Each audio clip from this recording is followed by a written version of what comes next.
रात का सन्नाटा था। सुधाकर हवेली की छत पर बैठा था। उसके सामने गंगा का शांत प्रवाह चमक रहा था, पर उसके भीतर का मन तूफानी था। कभी वह अपनी पत्नी के आंसुओं को याद करता, कभी बेटे आरव की मासूम आंखें, और कभी नंदिनी का वह प्रश्न, पिताजी मुझसे पहले जैसी बातें क्यों नहीं करते। सुधाकर का सीना फट रहा था। मैं परिवार के लिए ही तो सब बना रहा था, फिर आज उन्हीं के सामने मैं असफल और बेबस क्यों खड़ा हूँ। उसकी आंखें फिर नम हो गईं। वह धीरे धीरे बुदबुदाया, हे भगवान, अगर तुम सचमुच हो तो मेरी राह दिखाओ, मैं अब और नहीं सह सकता। तभी अचानक सन्नाटे को चीरती हुई एक मधुर बांसुरी की धुन सुनाई दी। वह धुन इतनी गहरी और मीठी थी कि सुधाकर की रुलाई थम गई। उसने हैरानी से नीचे झांका। गली के मोड़ पर एक साधारण सा ग्वाला खड़ा था। उसकी गोरी चमकती त्वचा, नीली धोती, सिर पर पगड़ी और कंधे पर एक लाठी थी, लेकिन उसकी आंखें, वे आंखें किसी गहरे समुद्र जैसी थीं, शांत, रहस्यमय और आकर्षक। ग्वाला मुस्कुराते हुए धीरे धीरे उसकी ओर देखने लगा। सुधाकर नीचे उतरा और कांपते स्वर में बोला, तुम कौन हो और इतनी रात को यहाँ क्यों बांसुरी बजा रहे हो। ग्वाले ने हल्की मुस्कान दी, मैं राहगीर हूँ, लेकिन लगता है तुम्हारा मन भारी है। बता दो क्यों इतना दुखी हो। सुधाकर का बांध टूट गया। वह वहीं सड़क पर बैठ गया और बोला, मैं एक व्यापारी था, मेहनत से धन कमाया, घर बसाया, परिवार को सुख दिया, पर एक आग ने सब जला डाला। अब मेरे पास कुछ नहीं बचा। लोग हंसते हैं, रिश्तेदार किनारा कर गए, पत्नी और बच्चे मुझे ताकत देना चाहते हैं, पर मैं ही टूट चुका हूं। मेरा जीने का मन नहीं करता। ग्वाला ध्यान से सुनता रहा, फिर बोला, तो क्या तुम यही मानते हो कि तुम्हारा जीवन केवल धन और यश पर टिका था। क्या परिवार की खुशी सिर्फ सोने चांदी की तिजोरी से निकलती है। सुधाकर चौंका।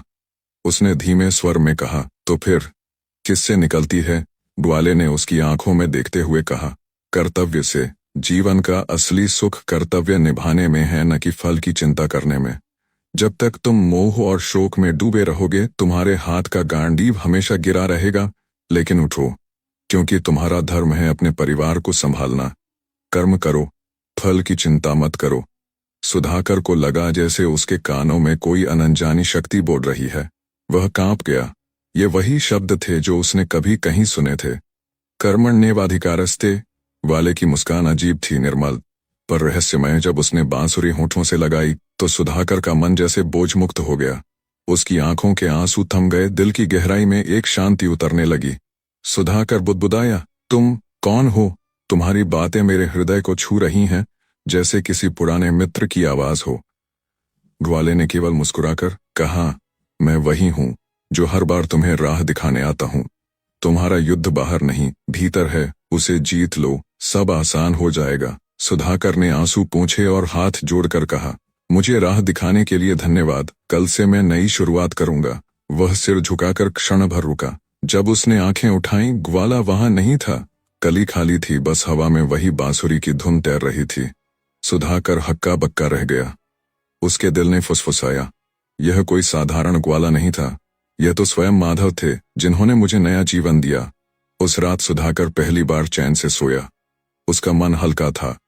अब उसने तय कर लिया, मेरा जीवन भले राख हो चुका हो, पर मेरा कर्तव्य अभी जीवित है। मैं कर्म करूंगा, फल की चिंता नहीं करूंगा। और इस तरह गीता का ज्ञान जो कभी अर्जुन को मिला था, अब सुधाकर के जीवन में भी उतर आया। सूरज की पहली किरण जब गंगा पर बिखरी, तो सुधाकर के जीवन में भी जैसे नई रोशनी उतर आई। बहुत दिनों बाद उसने शांत मन से आंखें खोलीं। कल रात जो ग्वाले की बांसुरी और रहस्यमयी बातें उसने सुनी थीं, वे अभी भी उसके हृदय में गूंज रही थीं। कर्म करो, फल की चिंता मत करो। तुम्हारा युद्ध बाहर नहीं, भीतर है।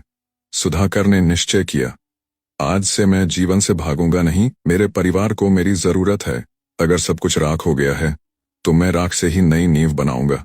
नाश्ते की मेज पर सावित्री चुपचाप बैठी थी। आरव किताब खोले था, पर उसका ध्यान कहीं और था। नंदिनी गुड़िया के साथ खेल रही थी, पर उसकी हंसी में वह चमक नहीं थी जो पहले हुआ करती थी। सुधाकर ने पहली बार इतने दिनों में हिम्मत जुटाकर कहा, सुनो सब, मैंने तय कर लिया है, अब हम फिर से शुरुआत करेंगे। छोटी होगी, कठिन होगी, लेकिन यह राह हमारी होगी। मैं हार मानने वाला नहीं हूं।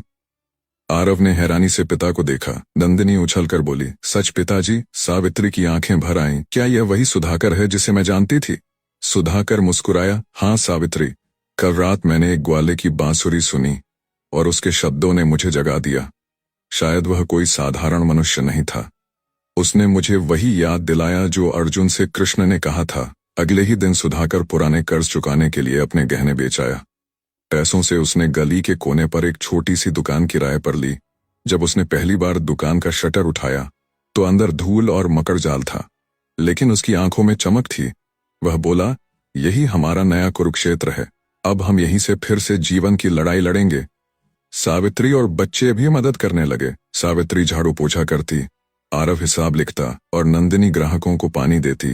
दुकान छोटी थी, पर उसमें परिवार का प्रेम और धैर्य समाया हुआ था। शुरुआती हफ्तों में बिक्री बहुत कम हुई, कभी तो इतना भी नहीं कि घर का राशन निकल सके।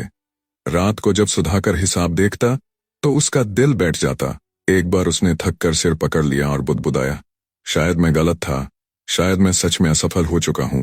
लेकिन तभी उसके कानों में वही बांसुरी की तान गूंज उठी। वह चौंक कर बाहर देखने भागा। गली खाली थी, पर हवा में वही मधुर धुन थी।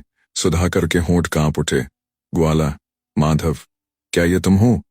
उसने भीतर ही भीतर सुना। अरे मूर्ख, हार मानने की बात क्यों करता है? क्या अर्जुन भी पहली बार में ही युद्ध जीत गया था?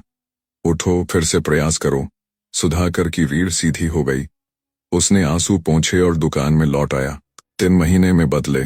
कड़ी मेहनत, ईमानदारी और परिवार की मदद से धीरे धीरे दुकान चलने लगी। लोग कहने लगे, देखो, यह वही सुधाकर है जो राख से उठकर फिर खड़ा हो गया। कुछ पुराने ग्राहक भी लौट आए और जो लोग पहले उसका मजाक उड़ाते थे वही अब कहने लगे, यह आदमी वाकई में हिम्मत की मिसाल है। सुधाकर के चेहरे पर थकान थी, लेकिन भीतर संतोष था। हर शाम वह गंगा किनारे जाकर दीपक जलाता और बुदबुदाता, कृष्ण, आपने मेरे जीवन को नई राह दी।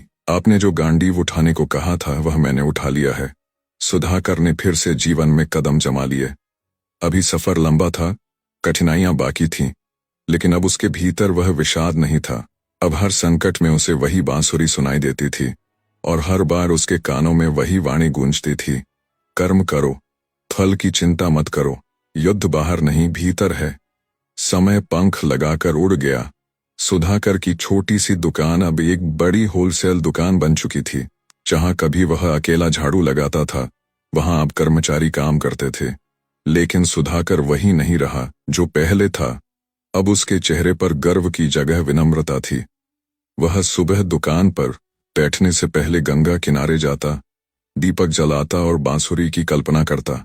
उसे लगता जैसे अब भी वह रहस्यमयी ग्वाला उसे राह दिखा रहा हो।